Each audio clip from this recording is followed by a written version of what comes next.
मिथिला कुंज के इस पावन परिसर में श्री राधा माधव सेवा संस्थान ट्रस्ट के तत्वावधान में श्रीधाम वृंदावन में बन रहे वानप्रस्थ धाम की सहायतार्थ सहयोगार्थ श्रीमान अशोक कुमार वशिष्ठ जी और श्रीमती मालती देवी वशिष्ठ जी जो कि ग्वालियर मध्य प्रदेश से पधारे हैं, आप श्री के मुख्य यजमानत्व में श्रीमान बाल स्वरूप खरे जी और श्रीमती कमला देवी खरे जी झांसी वालों के सह यजमानत्व, श्रीमान मनु श्रीवास्तव जी, श्रीमती अरुणा श्रीवास्तव जी विदिशा मध्य प्रदेश आपके पोथी यजमानत्व और श्रीमान रमेश चंद्र चोपड़ा जी और श्रीमती सरोज चोपड़ा जी जो कि ऑस्ट्रेलिया की भूमि से हैं, आपके पोथी यजमानत्व में साप्ताहिक श्रीमद् भागवत ज्ञान यज्ञ का आयोजन हुआ। आज कथा का तृतीय दिवस तृतीय सुमन भगवान नंद नंदन के चरणों में समर्पित करने जा रहे हैं। कल की कथा में हम लोग पितामह भीष्म का पावन चरित्र श्रवण कर रहे थे। महाभागवत भीष्म ने भगवत इच्छा के अनुसार ही अपना जीवन यापन किया और निरंतर भगवत स्मरण में लग करके अंत समय में भगवान की प्रतीक्षा करते हुए भगवत दर्शन करते हुए भगवान के ही स्मरण में अपना देह त्याग किया। हम लोगों ने कल श्रवण किया कि पांडवों की वंश परंपरा को आगे बढ़ाने के लिए उत्तरानंदन परीक्षित राजगद्दी पर बैठे और राजगद्दी पर बैठकर उन्होंने बड़े धर्म पूर्वक शासन किया। एक बार उनसे एक संत का अपराध हो गया कि संत की परीक्षा लेने के लिए समाधि सच्ची है कि झूठी है यह देखने के लिए एक मृत सर्प महात्मा के गले में डाल दिया। महात्मा के नेत्र बंद हैं, समाधिस्थ हैं, उन्हें कुछ पता नहीं है कि क्या हुआ। कल हमने कहा था कि यदि परीक्षा लेनी है तो संतों की मत लीजिए, परीक्षा लेनी है तो संसारियों की लीजिए जो हमारे बड़े अपने बनते हैं, वो समय पर कितना सहयोग करते हैं। जब हम संतों की परीक्षा लेने लगते हैं तो यह बात ठाकुर जी को भी अच्छी नहीं लगती, क्योंकि भगवान कहते हैं मोते अधिक संत कर लेखा। हो सकता है उस भेष में कोई ठग ही हो, आजकल ऐसा भी संभव है, लेकिन हम तो भेष मात्र का भेषधारी भी कोई है उनको भी भगवत स्वरूप मानकर प्रणाम करें, क्योंकि हम उस संस्कृति में आए हैं जहां अश्व, चांडाल, स्वान आदि सब में भगवान का रूप देखा जाता है। तो जहां हम चांडाल में, जहां हम खर और खर में, स्वान में भगवान के रूप का दर्शन कर रहे हैं, वहां कोई संत भेष में है तो हम तो उनको नमन वंदन और आदर ही करें। लेकिन यदि हम संतों की परीक्षा लेने चलेंगे तो परिणाम अच्छा नहीं होगा। यद्यपि वशिष्ठ जी बिना जाने समझे किसी अपात्र में श्रद्धा करने से उसका दुष्परिणाम भी है।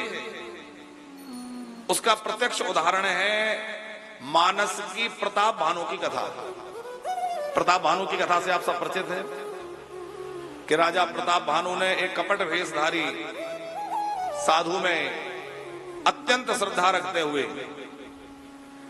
उनकी बातों पर विश्वास किया, तो परिणाम यह हुआ कि कुल समेत राक्षस होना पड़ा।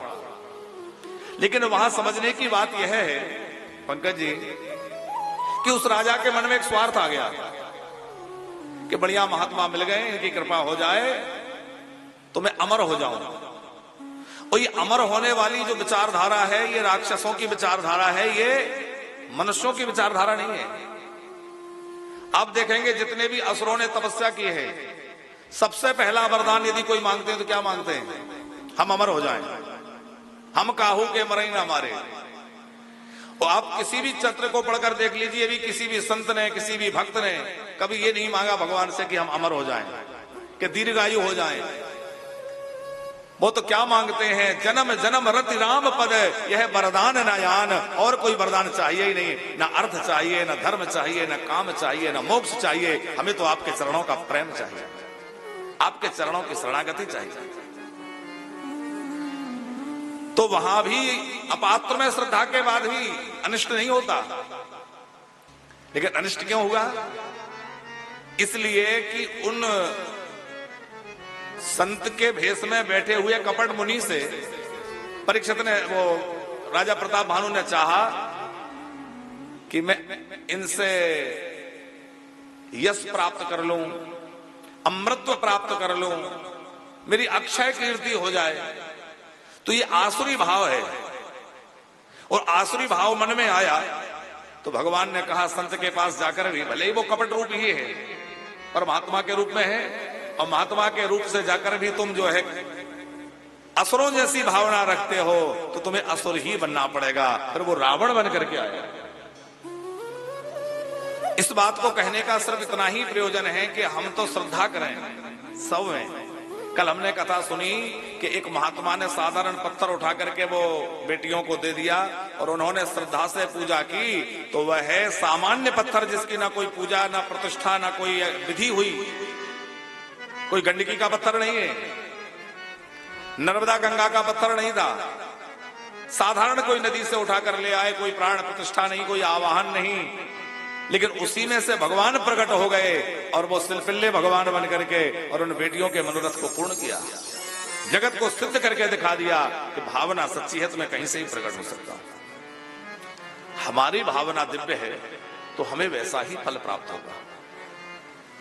इसलिए हम अपने अंदर क्यों को भाव रखें, हम तो सबके प्रति सद्भाव रखें। और एक बात विचार करने की है कि यदि हमारी दृष्टि दूषित हो गई है तो हमें संसार में सब छली, प्रपंची, कपटी ही नजर आएंगे। हमारी दृष्टि जैसी होगी हमें संसार वैसा दिखेगा। आपने काले रंग का चश्मा पहना है तो सब काला दिखेगा, हरे रंग का चश्मा पहना है तो हरा दिखेगा। उसी प्रकार हमारी दृष्टि में काम है तो सब में काम दिखेगा, हमारे अंदर क्रोध है तो सब में क्रोध दिखेगा, हमारे अंदर लोभ है तो सब में हमें लोभ दिखेगा। और यदि हमारे अंदर संतत्व है, सज्जनता है, साधुता है तो हमें संसार में सब साधु पुरुष नजर आएंगे, सब अच्छे ही लगेंगे। गोस्वामी तुलसीदास जी की जब दृष्टि दिव्य हुई तो क्या दृष्टि हो गई, सीए राम मैं सब जग जानी, करहूं प्रणाम जोर जो पानी। उनको किसी में दोष ही नजर नहीं आता। संत नामदेव का चरित्र भी हम लोगों ने भक्तमाल में सुना। उनकी दृष्टि में जब दोष समाप्त हो गया तो गधे में, कुत्ते में, प्रेत में सब जगह भगवान दिखने लगे। और प्रत्यक्ष प्रमाण नामदेव जी का चरित्र है कि गधे के रूप में से भगवान प्रकट हो गए, कुत्ते के शरीर से भगवान प्रकट हो गए, उन प्रेतों में से भगवान प्रकट हो गए, क्योंकि भगवान तो सर्वत्र है और सर्वदा है। भगवान सर्वत्र है और सर्वदा है।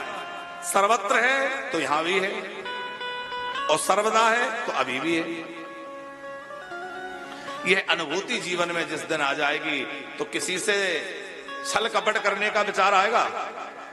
जब हमारे मन में यह भाव आ जाएगा कि ये तो जो सामने खड़ा है ये भगवत स्वरूप है, इसमें हमारे प्रभु का ही स्वरूप विराजमान है, तो उसके साथ झूठ बोलने के लिए, छल करने के लिए, उससे कोई दुराव करने का मन होगा? अरे जब सब में परमात्मा है तो मैं किससे झूठ बोलूं, मैं किसके साथ छल कपट करूं? निज प्रभु मैं देखई जगत कहीं सन करही विरोध, पर कोई विरोध नहीं रह जाएगा, राग द्वेष समाप्त हो जाएगा।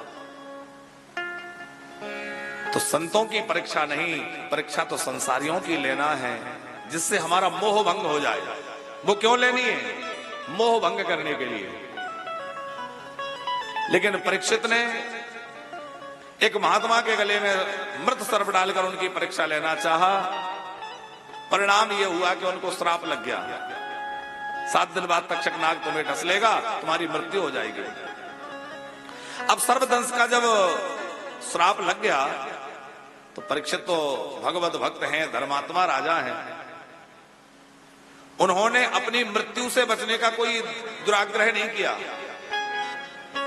देवी भागवत में तो ऐसी कथा है कि वहां परीक्षित ने अपने आप को सुरक्षित करने के लिए बड़ा सुरक्षित एक दुर्ग बनाया और उसके बीच में छुप करके बैठ गए, बड़ी सुरक्षा व्यवस्था बना दी, कोई अंदर ना आ सके ना जा सके, कोई अंदर नहीं आएगा। लेकिन वो किसी और कल्प के परीक्षित हैं, और जिस कल्प की ये भागवत की कथा है, इस कल्प के परीक्षित ने तो अपनी मृत्यु से बचने का कोई उपाय नहीं किया। मृत्यु को उजागर बनाने का, मृत्यु को महोत्सव बनाने का प्रयत्न किया, क्योंकि मृत्यु तो निश्चित है, कब होनी है, कहां होनी है, होनी ही है। लेकिन प्रयत्न करना है तो इस बात का कि हमारी मृत्यु हमारे लिए महोत्सव बन जाए। वशिष्ठ जी, संत महापुरुषों का जन्म भी हम जैसे ही सामान्य रूप में होता है, जैसे हम सबका जन्म है ऐसे ही महापुरुषों का जन्म है, लेकिन उनकी मृत्यु विलक्षण होती है, उनकी मृत्यु देखने लायक होती है। इसीलिए संतों की जन्म तिथि ज्यादा नहीं मनाई जाती, संतों की पुण्यतिथि विशेष रूप से मनाई जाती है। उनकी पुण्यतिथि का विशेष क्यों? क्योंकि उनकी मृत्यु महोत्सव बन जाता है, उत्सव मनाया जाता है, वहां भोज भंडारे होते हैं, बड़ा कीर्तन होता है, महोत्सव बनता है, लीला प्रवेश हो गया, निकुंज में प्रवेश हो गया, ऐसे भाव लिए जाते हैं। तो हम जब जाएं तो प्रसन्न होकर जाएं, मृत्यु महोत्सव बन जाए। यह जीवन की अंतिम परीक्षा है, मृत्यु। वशिष्ठ जी, एक पति पत्नी में झगड़ा हो गया, पत्नी बोली कि इतना झगड़ा करते हो, जिससे देखो झगड़ते रहते हो, तो मरोगे तो कोई रोएगा भी नहीं। और पति बोला कि तुम मत रोना, मेरे रोने वाले तो और हैं। अरे बोले कौन रोएगा, सबसे तो झगड़ा करते हो, पड़ोसियों से बनती नहीं, रिश्तेदारों से बनती नहीं। अरे बोले तू देखना, जब मरूंगा ना तो पहले तो कराने वाला रोएगा, 6 महीने का उधार है, दूध वाला रोएगा, वो अमुक रोएगा। तो अपने पीछे ऐसे भी रोने वाले छोड़ के नहीं जाना है कि भाई हमें याद करके रोए कि भैया हमारा इतना खा गया, इतना ले गया है? कि कबीरा जब हम पैदा हुए जगह से हम रोए, ऐसी करनी कर चलो कि हम हंसे जग रोए। परीक्षित ने अपनी मृत्यु से बचने का प्रयत्न नहीं किया, और मृत्यु से बचना चाहते तो सबसे बढ़िया उपाय था कि देवता अमृत लेकर आए थे, अमृत पी लेते, अमर हो जाते, फिर तक्षक का प्रभाव नहीं करता। लेकिन बोले नहीं गुरुदेव, मुझे अमर नहीं होना है, मुझे अभय बनना है, मुझे भगवान की शरण में पहुंचना है, गोविंद का आश्रय प्राप्त करना है, मुझे अमर नहीं होना है। सब कुछ त्याग करके गंगा के घाट पर आकर विराजमान हो गए। एक बार जीवन में अपराध हुआ है, बड़ा शुचिता का, बड़ा पवित्रता का जीवन महाराज परीक्षित का है। एक बार भूल हो गई, लेकिन उसके बाद ऐसा नियम लिया कि अब मैं पानी भी नहीं पीऊंगा, भोजन करना तो दूर। अच्छा, हम लोगों से इतनी गलतियां होती हैं, पर विचार भी नहीं करते कि कितने अपराध हो गए, कितने पाप हो गए। दिन भर में आज हमने कितने पाप किए, कितनी बार झूठ बोला, कितनी बार लोगों को ठगा, कितनी बार हमने गलत व्यवहार किया जो नहीं करना चाहिए। मनुष्य का स्वभाव है कि अच्छा काम कुछ करे तो चाहेगा कि 10 लोगों को पता चले मैंने ऐसा किया, मैंने वहां इतना दिया, और बुरा काम कुछ करेगा तो छुपा जाएगा। लेकिन होना यह चाहिए कि कुछ अच्छा हुआ है तो छुपा लें, जो पुण्य किए हैं उनको छुपा लें, और जो पाप हुए हैं उनको प्रकट कर दें। पाप प्रकट करने से बढ़ जाता है और पुण्य भी प्रकट करने से बढ़ जाता है। इसलिए जैसे हम अपने पैसे को, धन को छुपा के रखते हैं, किसी को पता ना चले कितना रखा है, छुपा के रखते हैं कि नहीं? जैसे धन को छुपा के रखते हैं, वैसे ही भैया पुण्यों की पूंजी को भी छुपा के रखना है, उसको ज्यादा प्रदर्शन नहीं करना है। इसलिए हमारे यहां माला जपी जाती है तो उस पर कपड़ा ढक लिया जाता है। कहते हैं भोजन भजन एकांत में होना चाहिए। क्यों? बोले भजन जो है वो सब लोग ना देखें, भजन का ज्यादा प्रदर्शन ना हो। जहां भजन का प्रदर्शन होगा वहां दंभ आ जाएगा। दंभ आप लोग समझते हैं, झूठा प्रदर्शन, हम हैं तो भक्त नहीं, लेकिन जबरदस्ती अपने को भक्त दिखला रहे हैं। भक्त बनना चाह लोगों के सामने कि हम इतने बड़े भक्त हैं, इतनी माला पहन ली, तो बड़ा चंदन लगा लिया, आप लोग अपने आप को भक्त दिखा रहे हैं, लेकिन आचरण उस अनुरूप नहीं है। हमारे गुरुजी कहते हैं, खरे जी गुरुजी कहते हैं मलुकपीड़ वाले महाराज जी, कि किसी दुकान में साइन बोर्ड लगा है कि यहां शुद्ध देसी घी मिलता है और डालडा बिक रहा हो, तो छापा पड़ेगा कि नहीं? अरे भाई, घी बेचने का बोर्ड लगा रखा है, डालडा बेच रहे हो, धोखा करते हो। तो जैसा बोर्ड लगा है वैसी चीज वहां उपलब्ध होना चाहिए, वैसी वस्तु मिलना चाहिए।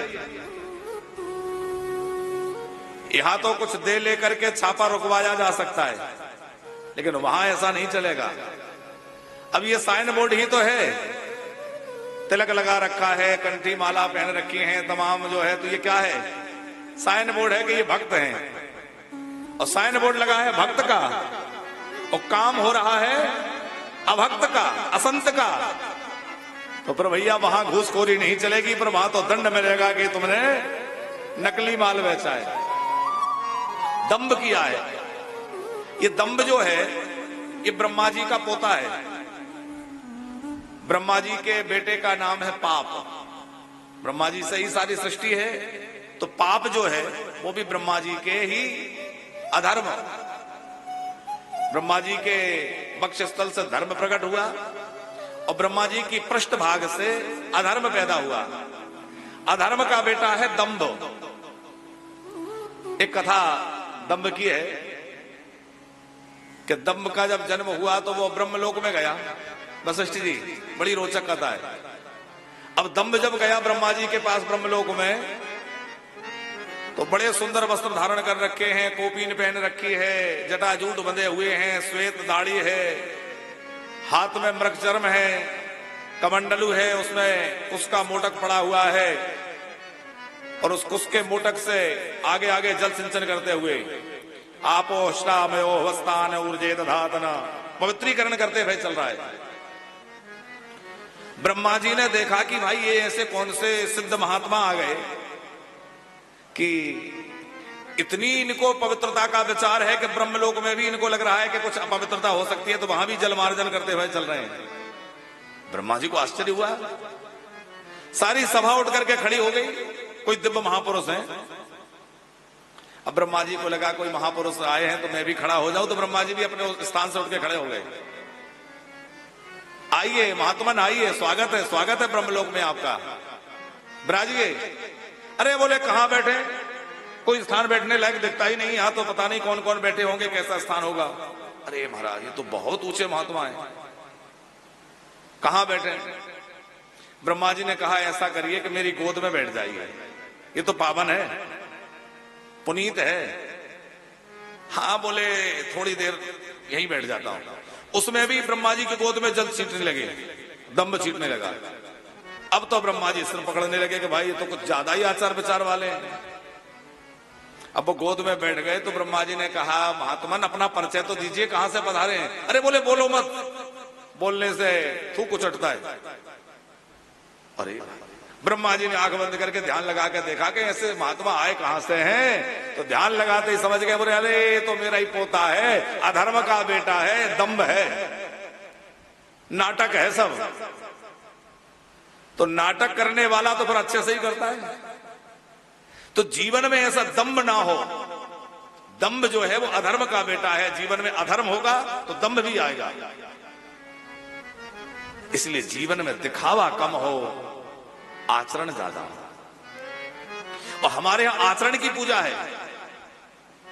आप देखेंगे कि संतों के चरण पूजे जाते हैं, महापुरुषों के चरणों की वंदना की जाती है। क्यों? क्योंकि चरण आचरण का प्रतीक है।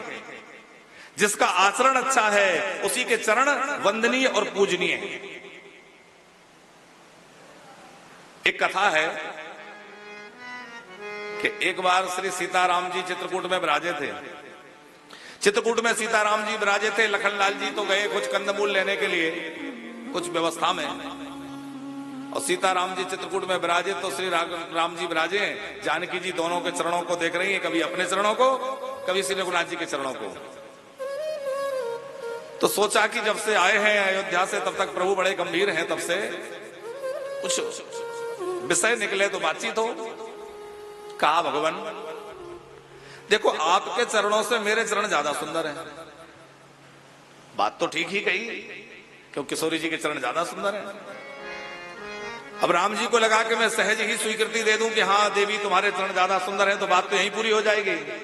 तो राम जी ने कहा नहीं नहीं, ये आपका भ्रम है, मेरे चरण ज्यादा सुंदर हैं। अब सरकार के चरण भी कोई साधारण तो नहीं है, जिन चरणन से सुरसरी निकली वह ब्रह्मा और शिव के द्वारा सेवित चरण कोई साधारण है। राम जी ने कहा मेरे चरण ज्यादा सुंदर हैं। जानकी जी बोली नहीं नहीं प्रभु, आप जरा गौर से देखिए, मेरे चरण ज्यादा सुंदर हैं। राम जी बोले देखो इस झगड़े में मत पड़ो, लक्ष्मण आएंगे तो लक्ष्मण हम दोनों के चरणों की सेवा करता है, तो लक्ष्मण बढ़िया निर्णय करेगा कि किसके चरण ज्यादा सुंदर है। हाँ बोले ये बात ठीक है। लक्ष्मण जी आए, राम जी ने कहा भाई लक्ष्मण, हम दोनों के बीच में एक झगड़ा है कि चरण किसके ज्यादा सुंदर है, तकरार हो रही है, तुम इसको मिटाओ। लक्ष्मण जी बोले सरकार इस झगड़े में मुझे मत डालिए, ये युगल सरकार का जो आपसी विनोद है आप आपस में करिए, पर इस दास को क्यों इस उलझन में डाल रहे हैं। बोले नहीं नहीं, तुम जो कहोगे हम लोगों को बिल्कुल स्वीकार होगा। अब बार बार राम जी ने आग्रह किया तो लक्ष्मण को बोलना पड़ा।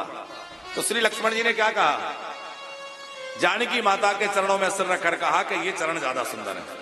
जानकी जी प्रसन्न हो गई, देखा मैंने कहा था मेरे चरण सुंदर है। तो लक्ष्मण जी बोले मां आपके चरण सुंदर हैं, पर इन चरणों की सुंदरता इन चरणों के कारण है, क्योंकि आप इन चरणों के पीछे चलती हैं, इसलिए आपके चरण सुंदर हैं। अब तो राम जी प्रसन्न हो गए, कहा था ना मैंने मेरे कारण तुम्हारे चरण सुंदर हैं। राम जी प्रसन्न हो गए। राम जी ने कहा भगवान क्षमा करिए, छोटा मुंह बड़ी बात, लेकिन प्रभु आपके चरण इसलिए सुंदर हैं क्योंकि आपका आचरण सुंदर है। जिसका आचरण सुंदर होता है उसी के चरण सुंदर होते हैं। आपका आचरण अच्छा नहीं होता तो आपके भी चरण सुंदर नहीं होते। तो कहने का भाव यह है कि जिसका आचरण अच्छा है उसी के चरण पूजनीय हैं, उसी के चरण सुंदर हैं, उसी के चरण वंदनीय हैं।